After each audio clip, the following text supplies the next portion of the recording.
Boa noite a todos, meus irmãos. Obrigado pela presença de vocês aqui na nossa casa. Apertou bem aqui?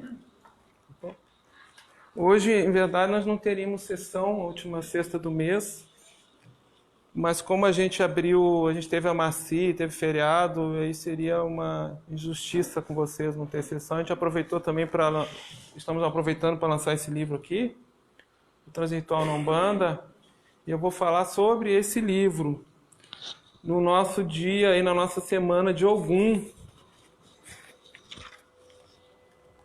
Quem é que está vindo na casa pela primeira vez? Sejam bem-vindos, tá? Eu sou o Norberto. Nossa palestrinha não vai passar de meia hora, 20 minutos, meia hora no máximo, mas hoje a gente está com assistência menor, então tranquilo, vai dar para dar os passos todos tranquilo, não vamos avançar no horário. Meus irmãos, eu vou falar sobre esse livro, Transritual na Umbanda, Orixás, Guias e Falangeiros, né? Um lançamento, foi lançado há uma semana atrás. E eu quero falar com vocês da motivação desse livro, por que ele foi escrito.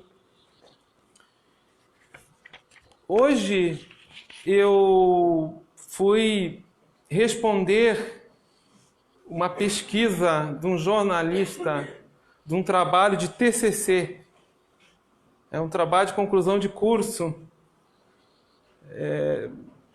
Bacharelado em jornalismo na Universidade Federal aqui do Rio Grande do Sul. E estava parado comigo uns 4, 5 dias, eu tenho prazo até dia 1º para devolver para ele. Eu não sei por que hoje me deu vontade de responder a pesquisa. E tem uma pergunta na pesquisa dele, no TCC, que tem a ver com a nossa palestra da noite. Olha que coincidência.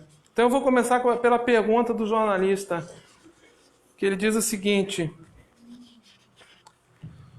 o transe mediúnico é outro elemento que passa por preconceito.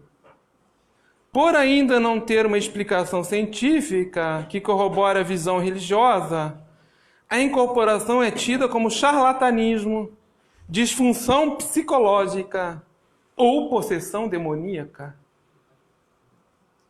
Dessa forma, o que é o transe mediúnico, como essa ferramenta se manifesta e qual o seu papel na religião? Veja, vocês estão vindo numa casa de religião que tem transe mediúnico. Então, olha como nós somos percebidos. Charlatanismo, disfunção psicológica ou possessão demoníaca. E a pergunta do jornalista, ele iguala o transe mediúnico e incorporação como sinônimo. Eu vou explicar que nem todo transe mediúnico é uma incorporação. Tem transes mediúnicos que não têm incorporação. Eu vou tentar conceituar, porque a incorporação tem um conceito equivocado no imaginário popular. A minha resposta que eu botei nessa pergunta aqui, eu botei assim, entre tantas outras que eu respondi para ele, né? O transe mediúnico na atualidade é caracterizado como um estado alterado e superior de consciência. Não existe mais transe inconsciente. Se existe, é raríssimo. É verdade que existe muito charlatanismo e disfunção psicológica em muitos médios, infelizmente ainda por dentro da Umbanda. Não tem como tapar o sol com a peneira.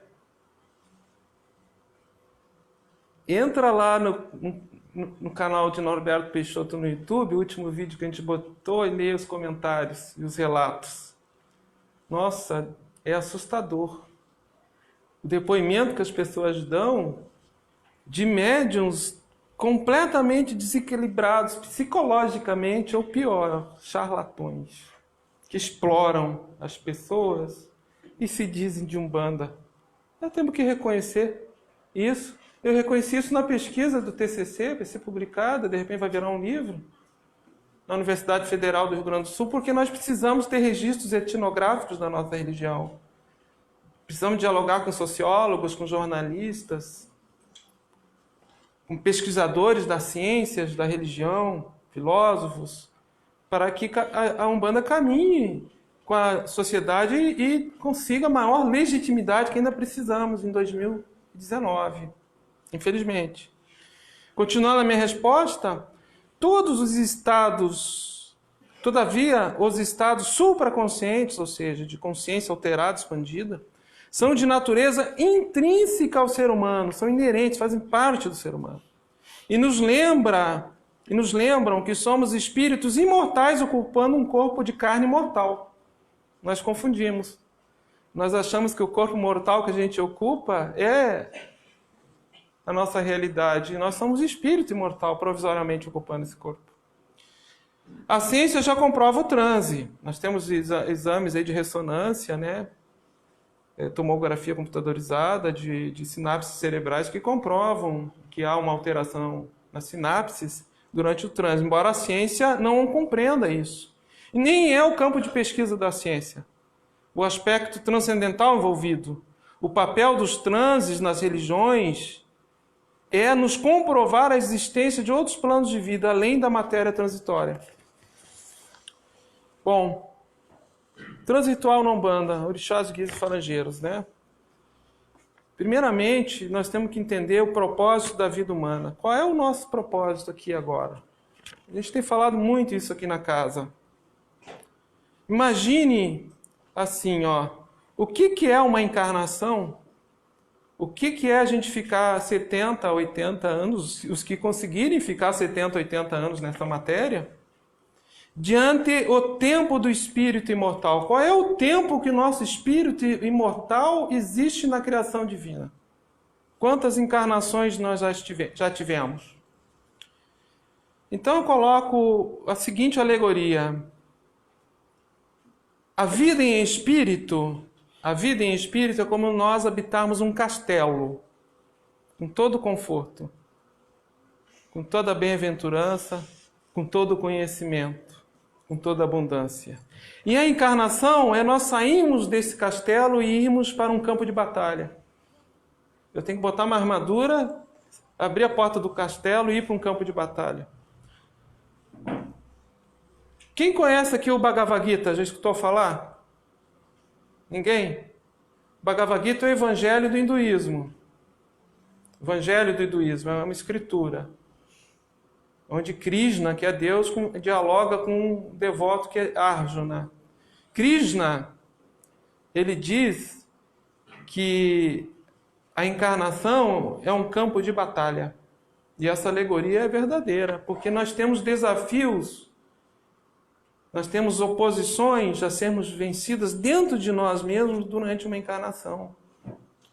Uma outra alegoria que eu lanço para vocês entenderem como a gente se ilude no tempo que nós ficamos aqui na Terra. Alguém sabe aqui quantas vezes piscou os olhos hoje? Alguém sabe? Contou? A gente faz automatismo, a gente não fica contando quantas vezes piscou os olhos, mas eu não sei, eu acho que deve ser milhares de vezes por dia. Né? Quantas vezes eu pisco os olhos numa encarnação, em 70 anos, 80 de vida? Ah, não sei, é muito. Trilhões e trilhões de piscadelas, né? Uma encarnação é uma piscada de olhos. Os 70 anos piscando os olhos, que eu não sei quantas piscadas eu dei, é o tempo de vida do espírito imortal que cada um de nós carrega para estar nesse corpo físico aqui hoje. Na proporção é insignificante uma encarnação. E mesmo assim nós conseguimos desperdiçar isso. É que nem piscar o olho com o olho seco. Alguém gosta de piscar o olho com o olho seco? Fica vermelho, fica ardendo. O que você faz? Você corre para botar um colírio, né? Quando a gente joga fora a encarnação, é que nem a gente ficar piscando o olho sem lágrima. Sabe? A gente está sofrendo por nós mesmos, pelos nossos próprios equívocos. Então, essa introdução eu faço para dizer que o propósito da vida humana, o propósito de nós estarmos aqui, é uma experiência do espírito. E a nossa essência não é material. A nossa predisposição é a vida espiritual. Se a nossa disposição é a vida espiritual, o que o transe e os estados alterados de consciência nos indicam? Que eu sou espírito. Porque, de uma maneira geral, quando eu tenho um estado alterado de consciência, eu tenho percepções além da matéria. Fico com minha percepção alterada. Então eu classifico aqui, só para a gente ter uma noção, os estados alterados e superiores de consciência, né, que vamos caracterizar como transe. Depois eu vou dar uma detalhada aqui melhor. Primeiro assim, o que acontece? A atuação de uma entidade de fora para dentro. De fora, uma entidade do mundo astral, extrafísica, uma consciência, uma inteligência fora do corpo material, que ela se manifesta em mim. A minha cognição, meu conhecimento fica alterado em função da atuação dessa entidade, dessa inteligência. De fora para dentro. Isto é que popularmente se chama de incorporação. Mas esse nome está errado, porque não entra dentro do meu corpo. Não entra dentro do meu corpo. E a incorporação ainda, peguemos as religiões evangélicas, todas demonizam a incorporação. Transe para ele, tudo é possessão. Tudo é coisa do demônio. Porque Jesus expulsava demônio, expulsava espírito. Mas Jesus via os anjos. Ou Jesus não via? No Monte Tabor, o que aconteceu com Jesus? Inclusive, ele se transfigurou, né? Então, não é bem assim. Continuando essa classificação aqui do transe, né? Os estados superiores alterados de consciência. Nós temos um segundo recorte, que acontece com todos nós. Saída da consciência de dentro para fora, ou seja, a minha consciência sai do corpo físico. A minha consciência se liberta e sai do corpo físico. Isso acontece com todos nós. Em algum momento, quando dormimos. Certo? Uma característica dessa saída de consciência mais conhecida é o samadhi, né, do yogi. Vocês já viram aqueles yogis orientais? Quando ele fica com a consciência dele fora do corpo, ele fica num transe, num êxtase, que ele não fala nada. Então, a saída da consciência para fora do corpo, o corpo fica parado, não tem movimento. Né? Isso acontece conosco durante o sono físico. Uma outra situação, que também pode caracterizar um transe, uma consciência alterada.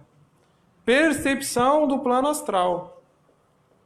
Eu posso ter uma percepção do plano astral e a minha consciência está fora do corpo. Posso ver entidades, posso ver imagens do mundo astral, além do físico, e a minha consciência está projetada fora do corpo físico. Eu posso ter, em alguns momentos, um amparador extrafísico, uma entidade espiritual que habita o mundo astral, que se ancora na minha consciência e me utiliza para alguma intercessão no mundo astral. Essas três situações aqui que eu estou dizendo para vocês, isso aqui independe de religião. Independe de dogma. Independe da gente querer ou não, isso acontece. Por que isso acontece? Independe de religião, independe de fé, independe de crença. Porque é potência do meu espírito. É potência que nós carregamos dentro de nós, a percepção do mundo espiritual, percepção do mundo metafísico. Por isso que a minha consciência se amplia. E nós temos um ponto que é polêmico, que é a manifestação do orixá, que é de dentro para fora. Não existe incorporação de orixá de fora para dentro. O orixá não é uma entidade. O orixá é uma potência divina, uma expansão plenária de Deus, plena de poderes divinos de realização. Então, quando há o transe do orixá, ele é de dentro para fora, porque cada um de nós carrega o orixá. Cada um de nós tem lá cercando o Atma, né, a essência espiritual de cada um, nós temos uma potência que é um pedacinho do orixá, vamos dizer assim, que cada um carrega. Um é de Oxóssi, outro é de Ansan, outro é de Oxum, mas todos têm essa potência. Então, quando o orixá se manifesta, um transe, ele mata o ego, ou seja, eu deixo de ter uma identificação com uma personalidade aqui agora e eu amplio a minha consciência e manifesto, né, uma outra potência divina, e aí se dá através de gestual, através de movimento de corpo. Então nós teríamos a atuação de uma entidade de fora para dentro, a popular incorporação, mas que não é só incorporação. Nós temos irradiação, nós temos intuição, nós temos vidência, nós temos clarividência, nós temos audiência. Nós temos saída da consciência do corpo, a consciência se expande, isso pode se dar dentro do terreiro. Percepções que o médium tem, a consciência dele está deslocada, está fora do corpo. E o guia espiritual está se utilizando disso para ampliar a percepção. A percepção não fica somente ligada nos sentidos físicos. Ele sente o que é do outro. Ele sente o que tem na casa do outro. Ele sente o que o outro está sentindo. Então, fica ampliado.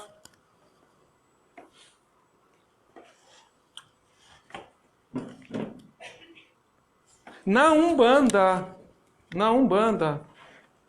há uma integração com o corpo nos transes. Não se anula o corpo. Você não entra numa casa de Umbanda e vê o médium lá em postura de yogi, com a consciência fora do corpo em samadhi. E ele parado, estático, não. Então há uma integração mente, espírito e corpo, e há um movimento de corpo. Há uma integração do transe com o movimento corpóreo. Isso é uma característica da Umbanda, das religiões afro-brasileiras. Então vocês imaginem assim, que no momento do transe, no momento da consciência alterada, da incorporação, vamos dizer assim, se nós abrirmos por orixá, abrimos por elemento, a terra, fogo e água, abrimos por entidade, por linha, quão vasto é o campo de pesquisa. E cada uma tem um movimento de corpo característico nesse transe. Isso é tão verdadeiro. Vocês querem dar um exemplo? A pessoa chega no terreiro de Umbanda. Aí ela começa no desenvolvimento. Ela nunca frequentou lugar nenhum. Daqui a pouco ela manifesta, entra num transe. E naquele transe ela está manifestando uma flecheira, uma cabocla de Inhaçã. E no movimento gestual corpóreo dela, é o mesmo movimento da Inhaçã do candomblé.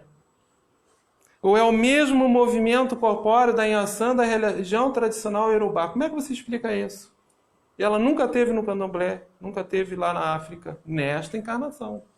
Isso irrompe do inconsciente. Qual é o limite nessa manifestação do orixá com o falangeiro? Quando é o falangeiro, quando é o orixá? Quando é o falangeiro, quando é o orixá? Então, nós esquecemos, eu digo assim, ó, Norberto, você é iniciado no candomblé? Não. Mas como é que você lida com o orixá dentro da sua casa, se isso é do candomblé, ou é do batuque, ou é da nação? Meu filho, a minha ancestralidade e quem é meu espírito não é ninguém da terra que diz. É o plano espiritual que me diz. Então, se tem dentro da casa, porque nós já tivemos em África. Se tem entidades africanas dentro da casa, porque nós já tivemos lá. Não quer dizer que eu tenho que fazer uma iniciação, um rito igual ao candomblé ou igual ao batuque. Com todo respeito ao batuque e ao candomblé. Aqui nós estamos no Triângulo da Fraternidade, que é Umbanda. Temos que olhar além das formas temporais. Pararmos menos de exigir rito para o outro, iniciação do outro, e nos preocupar se aquela manifestação está fazendo com que haja uma melhora espiritual e um melhoramento de caráter naquela comunidade. Nós temos orixás que são ligados ao ar, terra, fogo e água. Ar, elemento dinâmico, expansivo, terra é um elemento fixo, mas não tem tanto movimento, fogo é expansivo, dinâmico, e a água também é fluida, né? Nós temos entidades, caboclos, preto velhos, crianças, marinheiros, boiadeiros, baianos, ciganos e outros que se enfecham e veem na irradiação do orixá. Trabalham, cada entidade na Umbanda que se manifesta está ancorado no orixá. Não se faz nada sem orixá, porque os poderes de realização todos estão nos orixás, poderes divinos, atributos divinos. Os orixás são os senhores regentes dos elementos planetários. E cada elemento planetário, ar, terra, fogo e água, tem características de movimento. Frequência de onda, se for analisar no eletromagnetismo. Mais rápido, mais lento, mais quente, mais frio. Alguém concebe Inhaçã lenta e fria? Inhaçã paradinha, chorosa, quietinha? Não, ela é quente, ela é dinâmica, ela é expansiva. Alguém consegue conceber Ogum? Alguém consegue botar Ogum e amarrar ele numa casinha, deixar ele ali parado numa casinha? Ninguém faz isso, porque Ogum é o Senhor do ilimitado. O Senhor dos caminhos abertos, atua no ilimitado. Eu posso ter um elemento de rito ali, simbólico, para fazer a minha ligação, mas dizer que o orixá está ali? De forma alguma. Então, nós temos que, quando a gente olha o transe, a manifestação, nós temos orixás do ar, que é Oxalá e Inhaçã, ou Oxalá e Inhaçã. Por exemplo, a linha do Oriente vem fechada em Oxalá. A entidade do Oriente é lenta, pouco movimento corporal, sutil, quieta, fala pouco, uns nem falam. Assim como Oxalá. Por isso o arquétipo também do velho, do idoso. Nós temos Oxalá aqui, né? Ali. Nós temos os orixás da terra, Oxóssi, Mulu e Nanã, energia telúrica. O Mulu é uma energia lenta, vagarosa. O Oxóssi ele já é mais dinâmico, porque tem que ver o segundo elemento que é ar, né? Terra e ar. Nós temos os orixás do fogo, Ogum e Xangô. Você coloca Ogum, Xangô em Inhaçã num rito, uma frente de orixá para esses três orixás, nossa, é muito dinâmico, é muito quente, é muito rápido. Aí você tem que fechar o rito para chamar uma água, chamar um elemento que equilibre. Elemento que equilibre. E nós temos orixás da água, Iemanjá, Oxum e Obá, aqui na nossa casa, né? Obá aqui na nossa casa é considerado orixá da água, hídrico. Cada orixá, se você for pegar, todos que eu falei aqui, Oxalá, Inhaçã, Oxóssi, Mulu, Nanã, Ogum, Xangô, Iemanjá, Oxum e Obá, cada um deles tem características no transe de movimento corpóreo, que a gente, com o tempo, com a experiência, já identifica na hora. Na hora você identifica. Na hora. Tá? Isso não tem erro. Eu queria encerrar essa pequena preleção. É importante a gente compreender tudo isso, até tecnicamente, né? O elemento ar, terra, fogo, água é quente, é frio, é dinâmico, é expansivo, é de contração, é lento. Isso é básico para você também manipular todos os elementos num terreiro, né? Para você fazer um preceito. O indivíduo está muito agitado, ele está muito ansioso, ele está com raiva. Você vai ter que usar um elemento que neutralize essa agitação, né? Então, você não vai botar um elemento expansivo, você vai botar um elemento que contraia, que acalme, que esfrie. O indivíduo está muito para baixo, está melancólico, depressão. Você vai ter que usar um elemento dinâmico que tire ele dessa inação, dessa falta de movimento emocional, dessa falta de de vontade, né? Vai ter que botar um elemento quente, dinâmico, expansivo. Aí tu abre isso por orixás, tu começa a entender um monte de coisa. E como os caboclos trabalham, como o preto velho trabalha. Porque cada preto velho, cada caboclo, cada entidade, cada vez que ele faz uma mandinga, que ele dá um passe, que ele está prescrevendo uma simpatia, um preceito, uma oração, ele está trabalhando em algum orixá que o consulente precisa. O tempo todo. Mas o mais importante, gente, é o seguinte. O que a Umbanda nos ensina com isso, né? O transe com os guias espirituais, né? Com os nossos caboclos, nossos preto velhos, criança, oriente, boiadeiro, cigano, marinheiro, baiano. O que a Umbanda nos ensina? O que nós estamos aprendendo com eles? Nós estamos interiorizando a orientação desses guias espirituais, nós estamos escutando, porque uma Umbanda só de performance, uma Umbanda só de cerimonial para fora, uma Umbanda cheia de oferenda externa, de ritos longos, extensos, mas que escuta pouco a entidade, é uma Umbanda que não está caminhando dentro da ciência da Umbanda, que é a autorrealização. A finalidade da Umbanda, com cada um de nós, é nos propiciar instrumento de autorrealização. Os senhores vão conversar ali dentro hoje com a entidade, e o poder do verbo, a orientação, o que a entidade vai lhe falar, pode transformar a tua vida. Pode transformar um trauma que você tem dentro de você e mudar uma causa dentro de você que está te causando transtorno, está te causando conflito, está te causando escassez na tua vida. Olha o poder de realização que a Umbanda tem. E que se a gente não escuta isso e não traz para dentro da gente, nós estamos só no externo. Eu tenho dito aqui na casa, pouco adianta, quase nada adianta. Alguma coisa adianta. Você vir para o terreiro e ter uma experiência sensória. Você sente o orixá, você sente o guia, você se sente bem com aquela experiência sensória, movimento gestual, corpóreo. Você entra em transe, você fica com a consciência até, você se sente bem. No outro dia você esqueceu tudo isso. Para que serviu isso?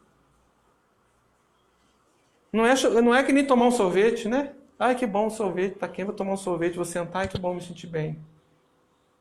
O que eu aprendi com isso? O que eu interiorizei com isso? E vocês da assistência, o grande serviço da Umbanda é o aconselhamento.